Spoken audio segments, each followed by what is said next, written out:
இயேசு கிறிஸ்துவின் கை கால்களில் அடிக்கப்பட்ட அணி யூதர்கள் அவர் மேல் சொன்னதான பொய் குற்றச்சாட்டிற்காகவா, இல்ல ரோம அரசாங்கத்தின் நீதியை நிறைவேற்றவா, அல்லது தேவனுடைய திட்டத்தையும் நீதியையும் நிறைவேற்றுவதற்காகவா? பழைய ஏற்பாட்டு காலத்துல நியாய பிரமாணங்களின்படி ஒரு அடிமையானவன் 7வது வருஷம் விடுதலை பெற சம்மதிக்காம, நான் என் எஜமானையும் என் பெஞ்சாதியும் என் பிள்ளைகளையும் நான் நேசிக்கிறேன், நான் விடுதலை பெற்று போக மனதில்லைன்னு மனப்பூர்வமா சொன்னா அவனுடைய கதவோட வைத்து கம்பியினால குத்திடுவாங்க. சோ பெர்மனண்டா அவர் அங்க சர்வ் பண்ணுவாரு. இது போலதான் ஜீசஸும் அவர் நமக்காக இந்த பூமிக்கு வந்தார். வேதம் சொல்கிறது, தம்மை தாமே வெறுமையாக்கினார், அடிமையின் ரூபம் எடுத்தார், மனுஷர் சாயலானார், மரண பரியந்தம் அவர் தம்மை தாமே தாழ்த்தினார் என்று சொல்லி பார்க்கிறோம். அடிமை எப்படி நான் விடுதலை பெற்று போக மனதில்லை என்று சொன்னாலும் அதே மாதிரி ஜீசஸ் சொல்கிறார், என்னுடைய சித்தத்தின்படி அல்ல உம்முடைய சித்தத்தின்படி ஆக கடவுது அப்படின்னு சொல்லி பிதாவுக்கு பூரணமாய் தன்னை அர்ப்பணிக்கிறார். அது மாதிரி எப்படி அந்த அடிமை தன்னுடைய எஜமானையும் பெண்ஜாதி பிள்ளைகளையும் நேசிக்கிறாரோ அதே மாதிரி இங்க இயேசு கிறிஸ்துவும் தன்னுடைய எஜமானாகிய ஆண்டவராகிய பிதாவிடத்திலே அவர் சொல்கிறார், நான் பிதாவில் அன்பா இருக்கிறேன் என்றும் பிதா எனக்கு கட்டளையிட்டபடியே செய்கிறேன் என்றும் உலகம் அறியும்படிக்குதான் இதெல்லாம் இந்த சிலுவை பாடுகள் எல்லாம் நடக்குது அப்படின்னு சொல்லி சொல்லுகிறார். நம்மை அவருடைய மனவாட்டியாக அழைக்கிற தேவன் அவர் சொல்லுகிறார், இதற்காக இந்த சபைக்காக மனவாட்டிக்காக தம்மை தாமே ஒப்பு கொடுத்தார் என்று வேதம் சொல்லுகிறது.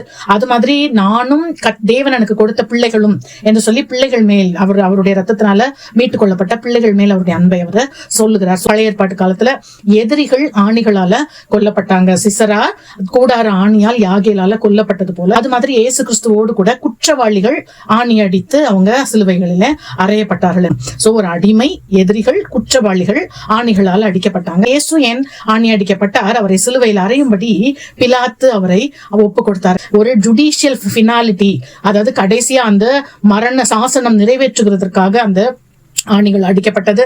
அது நமக்கு எதிராக கட்டளைகளால் நமக்கு விரோதமாக இருந்த கையெழுத்தை குலைக்கும்படிக்கு சிலுவையின் மேல் அவர் ஆணி அடிக்கப்பட்டார். சோ அவர் இன்றைக்கும் நமக்காக வேண்டுதல் செய்து his service is continuing till this day. அவர் இன்றைக்கும் அந்த பரத்திலே இருந்தாலும் சிங்காசனத்திலே இருந்தாலும் அடிக்கப்பட்ட வண்ணமா இருக்கிற ஆட்டுக்குட்டியாக அவர் நமக்காக பட்ட பாடுகளை பிதாவுக்கு நினைவுபடுத்தி கொண்டே இருக்கிறார் என்று சொல்லி நம்ம பார்க்கிறோம்.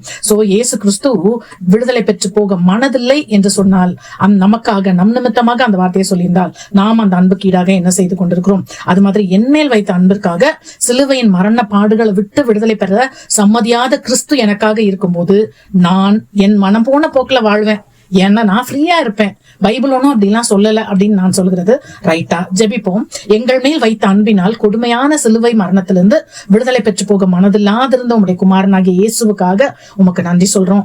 இந்த அன்பை நாங்கள் அசட்டையாய் நினைக்காமல் இந்த அன்பிற்கு தகுதியானவர்களாய் வாழ எங்களுக்கு உதவி செய்யுங்க. இயேசுவின் நாமத்தில் பிதாவே, ஆமென்.